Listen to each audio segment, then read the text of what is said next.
जय श्री कृष्ण। आप सभी को वैशाख मास की पुष्करणी तिथियों की ढेरों शुभकामनाएं। आज के इस वीडियो में हम विशेष रूप से बात करेंगे वैशाख के पुष्करणी महत्व के विषय में, पुष्करणी तिथियों के बारे में, और बताएंगे आपको कि आप कैसे इन 3 दिनों में, मात्र 3 दिनों में संपूर्ण वैशाख स्नान का पुण्य पा सकते हैं और अपने पापों का नाश कर सकते हैं। इस साधारण दिन नहीं है। इन तीनों दिन का महत्व आपको बताएंगे कि क्या महत्व है इन तीनों दिन का और क्यों ये तीनों दिन इतने अधिक महत्वपूर्ण है, कितने हैं, और इन 3 दिनों पर स्नान कैसे करना होगा और क्या कर्म करना होगा जिससे कि संपूर्ण वैशाख स्नान नहाने का पुण्य फल आपको प्राप्त हो जाएगा मात्र 3 दिन में। यह शास्त्रीय विधि है, पुराणों में इसका वर्णन आता है। क्या इससे संबंधित श्लोक लिखे हैं शास्त्रों में और क्या जानकारी है, वही आपके लिए लेके आए हैं। साथ ही बताएंगे आपको कि ये 3 दिन बचे हैं, तो इन 3 दिनों में आप क्या बनेंगे, पापी बनना चाहेंगे या पुण्य आत्मा, निर्णय आपके हाथ में है। आप दोनों में से कुछ भी बन सकते हैं, आपके कर्म निर्धारित करेंगे। मैं यहां आपको केवल उन 3 दिन का विधान आपको बताऊंगा। यह भी बताऊंगा कि इन 3 दिनों में ऐसी क्या घटनाएं घटित हुई थी कि ये इतने अधिक चमत्कारी परिणाम देते हैं। और इस वर्ष 2026 में ये 3 दिन, ये 3 तिथियां किस किस दिन पड़ रही हैं जिससे कि आप इसका पूरा लाभ ले सके। जानकारी आरंभ करते हैं। आपसे निवेदन है कि वीडियो यदि थोड़ा सा भी उपयोगी लगे तो कृपया एक बार लाइक अवश्य कर दीजिएगा। ऐसा आकस्नान, पुण्य फल प्राप्ति और भगवान की कृपा प्राप्त करने के लिए कमेंट बॉक्स में अवश्य लिखिएगा जय श्री हरि या ओम नमो नारायणाय। जितना लिखेंगे उतना कल्याण होगा। आप देख रहे हैं सनातन धर्म का संसार, ज्योतिष संस्थान का प्रतिष्ठित यूट्यूब चैनल सनातन धर्म का संसार धार्मिक। हम यहां सभी व्रत और त्योहारों की सही शास्त्रीय जानकारी प्रदान करते हैं। ज्योतिष शास्त्र और पंचांग के आधार पर आपको बताते हैं कौन सी तिथि कब है, व्रत आदि कब करना है, क्या विधि है, क्या नियम है और क्या गलती नहीं करनी है। यदि आप सभी व्रत और त्योहारों की सही शास्त्रीय जानकारी पाते रहना चाहते हैं तो कृपया चैनल को सब्सक्राइब कीजिए और बेल आइकन को प्रेस कीजिए। जब आप सब्सक्राइब का बटन दबाएंगे तो वहां एक घंटी का निशान बना हुआ आएगा, उसको अवश्य दबाइएगा, तभी आपको हमारी सारी वीडियो प्राप्त होंगी, अन्यथा आपसे जानकारी छूट जाएगी। तो आइए अब जानकारी आरंभ करते हैं और बात करते हैं स्त्री पुष्करणी दिवस की। इसकी महिमा है और कब, कैसे, कहां स्नान आपको करना चाहिए। प्रिय दर्शकों, यूं तो वैशाख मास में जो आप स्नान करते हैं ना, उसकी महिमा बहुत अधिक है। यह तुलना रहित है, इसकी तुलना किसी के साथ की ही नहीं जा सकती। यह माघ से अधिक फलदायी है, कार्तिक से अधिक फलदायी है, अधिक महत्वपूर्ण है, अधिक पुण्य देने वाला है। अगर हम 12 महीनों की बात करें तो 12 महीनों में सर्वाधिक पुण्य देने वाला दिन या महीना जो वो होता है वैशाख। अब होता कई बार क्या है कि आप किसी कारणवश स्नान नहीं कर पाते, या तो आपको पहले से जानकारी नहीं थी कि वैशाख इतना महत्वपूर्ण है या वैशाख में स्नान किया जाता है, तो कैसे किया जाता है, या किसी कारण से आप कहीं व्यस्त थे या शारीरिक कुछ ऐसी परेशानियां थी जिसके कारण से आप नहीं कर पाए थे। तो जो अंतिम तिथियां होती हैं वैशाख की, जिन्हें हम पुष्करणी तिथियां कहते हैं, ये पुष्करणी जो है आपको वो अवसर देती है जिसके द्वारा आप पूरा वैशाख स्नान करने का पुण्य फल पा सकते हैं। केवल ये 3 दिन आपको पूरे वैशाख मास में स्नान का पुण्य फल प्रदान कर देती है। प्रिय भक्तों, इन 3 दिनों की महिमा बहुत अद्भुत है। मैं ये कहूं कि इन 3 दिनों में स्नान करने से पूरा वैशाख नहाने की पुण्य आपको प्राप्त हो जाएगा। ये बहुत छोटी सी बात है। इन 3 दिनों की महिमा तो बहुत अधिक लिखी है पुराणों में। केवल सा नहीं है कि आपको पूरा वैशाख नहाने का पुण्य मिल गया, ये बड़ी बात हो गई। इससे भी कई गुना अधिक बड़ी बातें हैं इन 3 दिनों में। और मैं कहता हूं कि अगर आप इसको पूरा सुनेंगे, जानकारी को पूरा प्राप्त करेंगे, क्योंकि ये जो जानकारी है ना, ये स्कंद पुराण से मैं आपको दे रहा हूं। स्कंद पुराण में वर्णित महिमा है ये, और स्कंद पुराण में जो वर्णन आता है उसके अनुसार जब आप सुनेंगे तो आप इन 3 दिनों का लाभ लिए बिना अपने आप को रोक ही नहीं पाएंगे। हमारा उद्देश्य केवल इतना है कि आपको सही जानकारी प्रदान करें जिससे कि आप इसका खूब लाभ ले पाएं, क्योंकि वैशाख की महिमा के बारे में जितना बखान किया जाए उतना कल्याणकारी है। प्रिय भक्तों, शास्त्र कहते हैं कि जो मनुष्य पूरे माह वैशाख स्नान नहीं कर सकता, अर्थात पूरे माह प्रतिदिन स्नान नहीं कर सकता, वो इन 3 दिनों में ही स्नान करके वैशाख स्नान का पुण्य फल प्राप्त कर सकता है। ये स्कंद पुराण से बता रहा हूं मैं आपको। अब बात करते हैं कि ये 3 दिन जो है ना, ये किस प्रकार से आपको पुण्य देते हैं और किस प्रकार से आपको करने हैं, या किस प्रकार से स्नान करने से आपको पूरा वैशाख नहाने का पुण्य देते हैं, इसके विषय में जानते हैं। और उससे पहले बताते हैं कि ये दिन कौन से हैं। ये 3 दिन होते कौन से हैं वैशाख में, जिन्हें हम पुष्करणी तिथियां कहते हैं, और जो 3 दिन पूरा वैशाख और उससे अधिक पुण्य देते हैं, ये 3 दिन होते हैं प्रिय भक्तों, वैशाख शुक्ल त्रयोदशी, वैशाख शुक्ला चतुर्दशी और वैशाख पूर्णिमा। ये 3 दिन हैं। इन 3 दिनों महिमा खूब भर भर के लिखी है। मैं एक एक तिथि की महिमा अब आपको बताता हूं, यह भी बताता हूं कि उस तिथि पर क्या हमें करना चाहिए, कैसे स्नान करना है। प्रिय भक्तों, शास्त्र बताते हैं कि त्रयोदशी के दिन ये कहें कि त्रयोदशी तिथि में सभी देवता वास करते हैं, और इस दिन ये जो मनुष्य स्नान करता है उसे पवित्र कर देते हैं, तृप्त कर देते हैं, पावन कर देते हैं। और चतुर्दशी के दिन देवगण जो हैं वो यज्ञ के साथ वास करते हैं, और जब यज्ञ के वास करते हैं तो वो आपके सभी पापों का नाश कर देते हैं। देव और यज्ञ दोनों एक साथ होते हैं। इससे सभी भूतगण अर्थात जितने भी जीव हैं वो सभी तृप्ति प्राप्त करते हैं, और इससे सभी जीव पवित्र हो जाते हैं। अब हम बात करेंगे तीसरी तिथि पूर्णिमा की। पूर्णिमा के दिन सभी तीर्थ भगवान विष्णु और सभी देवता जल में वास करते हैं और पर आप सबका उद्धार करते हैं। मैं आपको तिथि के अनुसार इसको समझाता हूं कि किस दिन किसके द्वारा उद्धार किया जाता है। यदि आप त्रयोदशी के दिन सुबह उठकर वैशाख स्नान करते हैं, सूर्योदय से पहले स्नान करते हैं ना, तो आपको देवताओं के द्वारा उद्धार किया जाता है। आपके सभी पापों का नाश किया जाता है कि भगवान नारायण के आशीर्वाद से सभी देवगण इस दिन जल में स्थित होते हैं। जो भी कोई वैशाख के इस दिन पवित्र स्नान सूर्योदय से पहले करता है उसका वो उद्धार कर देते हैं। और जो भक्तगण किसी पवित्र नदी में स्नान कर रहे हैं वो सूर्योदय से 1.25 घंटे बाद तक भी यदि स्नान करते हैं तो देवगण उस समय पर भी उनका उद्धार करते हैं। ये विशेष जो महत्व है ना, विशेष तिथि और विशेष फल का, वो मैं आपको यहां समझा रहा हूं। चतुर्दशी की बात करें तो चतुर्दशी के दिन देवता और यज्ञ दोनों आपको पवित्र करते हैं, देवताओं के साथी भी मिल जाते हैं चतुर्दशी के दिन। तो चतुर्दशी के दिन भी आपको प्रातः काल का स्नान करना चाहिए। अब बात करते हैं पूर्णिमा के दिन। तो पूर्णिमा के दिन तो भगवान नारायण कहते हैं कि सभी तीर्थ, जितने भी पवित्र तीर्थ है ना, वो सभी तीर्थ स्वयं नारायण उनके साथ होते हैं, और सभी स्नान करने वाले वैशाख स्नानकर्ताओं का उद्धार करते हैं, उनका पाप नाश कर देते हैं, उनको पावन कर देते हैं। ऐसा भगवान है, पुराण ऐसा बताते हैं। और आप चाहें तो इस दिन किसी पवित्र तीर्थ में स्नान कर सकते हैं, या आप घर पर स्नान कर रहे हैं तो मैंने विधि आपको बताई, गंगा जल युक्त जल से स्नान कीजिएगा। अर्थात नहाने का जो पात्र है उसको अच्छे से साफ कीजिए, पहले थोड़ा गंगा जल डालिए और उसके बाद उससे स्नान कीजिए। मंत्र युक्त ओम नमो भगवते वासुदेवाय, ओम नमो नारायणाय, जैसा भी हो, लेकिन मंत्र जपते हुए, भगवान का नाम स्मरण करते हुए आप सूर्योदय से पहले स्नान कर लीजिएगा। आपका उद्धार होगा, आप कल्याण होगा। ये 3 दिन बड़े विशेष हैं, बड़े विशेष हैं। आगे और बताता हूं। इन 3 दिनों के विषय में कहते हैं कि मनुष्य चाहे ब्रह्मघाती हो, चाहे सुरापान करने वाला हो, ये 3 तिथियां सभी को विमल कर देती हैं, अर्थात सभी को पवित्र कर देती हैं। अर्थात चाहे किसी ने पहाड़ जितना ही पाप क्यों ना किया हो, विशाल पाप क्यों ना किया हो, बड़े से बड़ा पाप क्यों ना किया हो, परंतु ये जो 3 दिन होते हैं, ये 3 दिन उस मनुष्य सभी पापों का नाश कर देते हैं। अर्थात शास्त्र कहते हैं कि पूर्व काल के समय पर भगवान ने देवताओं को अमृत का पान कराया था। अमृत का पान कब कराया था? प्रिय भक्तों, आप सभी जानते हैं मोहिनी एकादशी के दिन। जब मोहिनी एकादशी जिस दिन आती है ना, तो उस दिन भगवान ने मोहिनी रूप धारण किया था और सभी को अमृत पान कराया था। जब सागर मंथन हुआ, अमृत निकला, तो इस दिन देवताओं को अमृत पान कराया गया। और पूर्णिमा तिथि के दिन भगवान नारायण ने देवताओं को उनका जो खोया हुआ राज्य था ना, जो उनसे राक्षसों ने छीन लिया था, वह उन्हें वापस दिया था। राक्षसों को पराजित करके इसी कारण से देवता जो हैं वो अत्यंत ही प्रसन्न हुए। और जब देवता अति प्रसन्न हुए तो उन्होंने इन 3 तिथियों को वरदान दिया।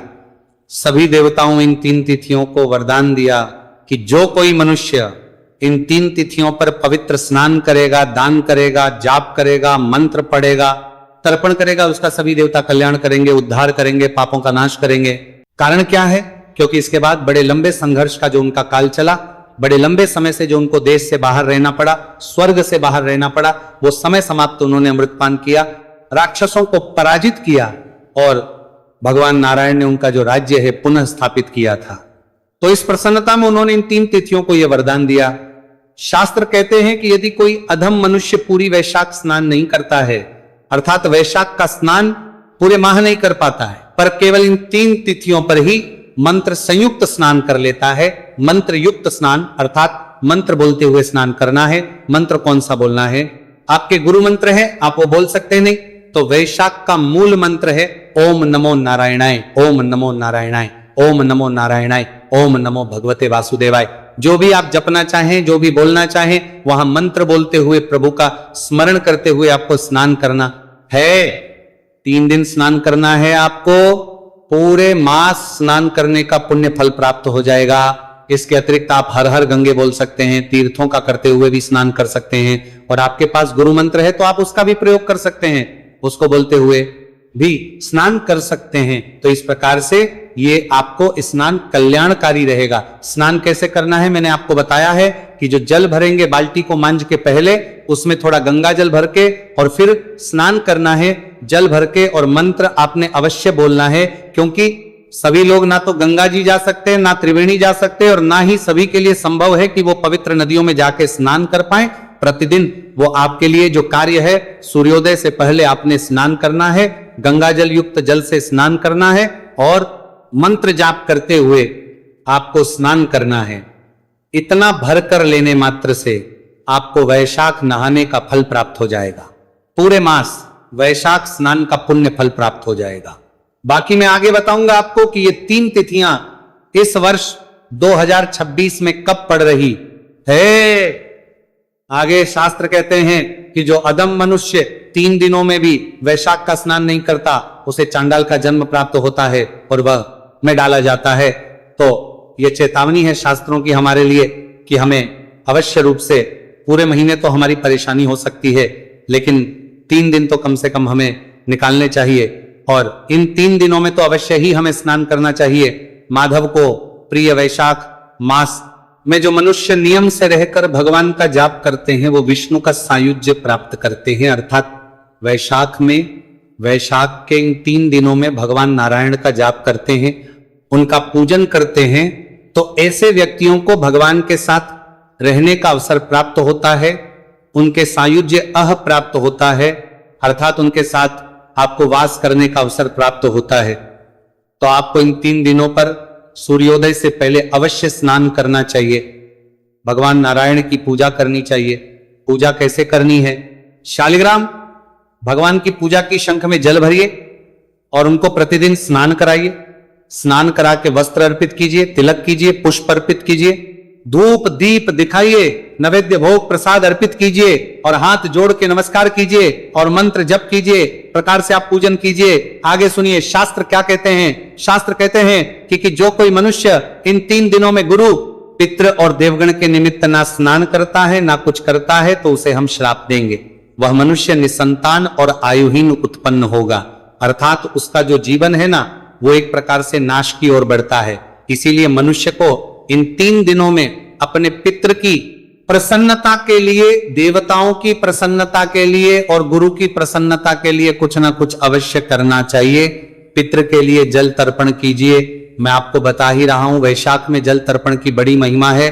आपको अपने पितृ निमित्त तर्पण अवश्य करना है। तर्पण की विधि मैंने आपको बताई है, अधिक कुछ ना कर पाए गीता के 7वें अध्याय को सुनिए, उसका पुण्य पितरों को अर्पित कीजिए और जो लौटा जल है उसको अपने पितरों को तर्पण के रूप में अर्पित कीजिए। अर्थात स्नान आदि के बाद स्वच्छ वस्त्र धारण करके लौटा लीजिए, तांबे का, उसमें थोड़ा गंगा जल, फिर शुद्ध जल, काले तिल, तुलसी का पत्ता डालिए, आसन लगाइए और दक्षिण दिशा की ओर मुख करके बैठ जाइए। तदोपरांत गीता का 7वां अध्याय सुनिए, वीडियो अपलोड किया गया है, और सुन के उसका पितरी को अर्पित कीजिए और उस रोटे से जल तर्पण कीजिए।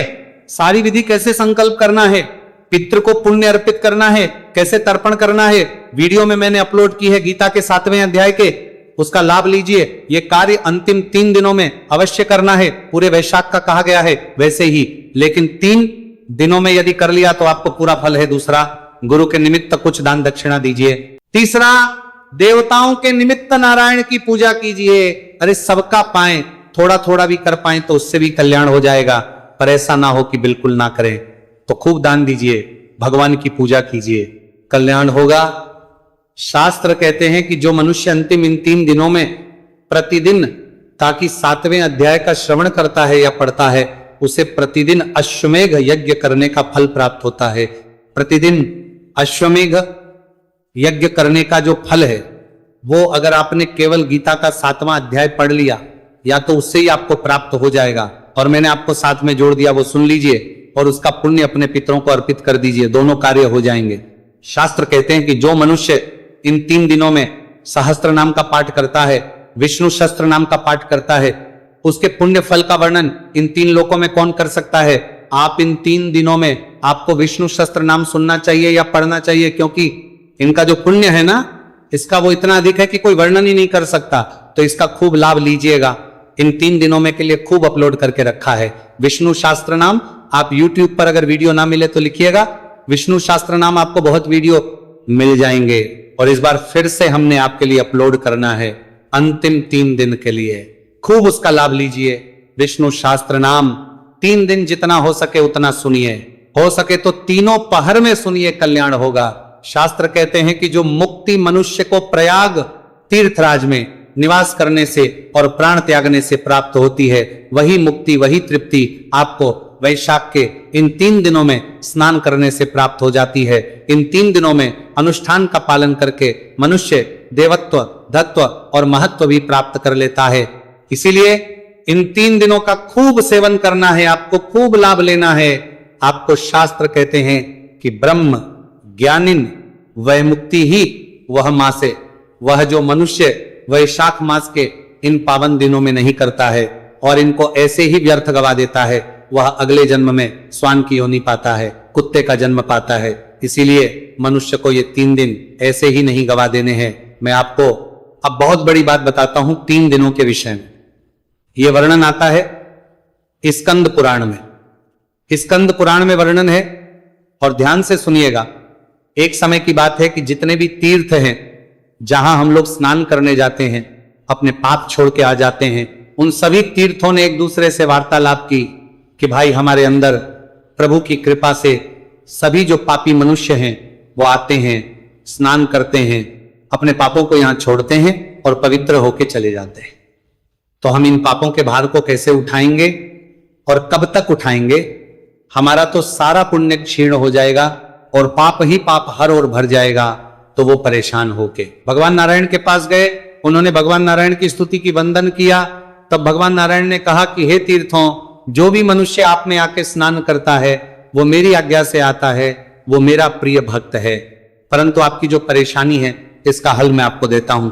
वैशाख मास के अंतिम 3 दिनों में जो मनुष्य सूर्योदय से पहले आपके जल में स्नान करेगा वह सभी पापों से मुक्त हो जाएगा और खूब सारे पुण्य उसको प्राप्त हो जाएंगे।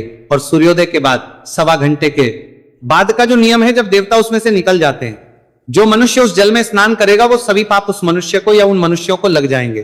तो ध्यान दीजिए, ये 3 दिन जो है ना, सूर्योदय से पहले स्नान कीजिए, चाहे घर पे रहे हैं तो चाहे आप बाहर स्नान कर रहे हैं, किसी पवित्र तीर्थ में स्नान कर रहे हैं, सूर्योदय से पहले स्नान कीजिए।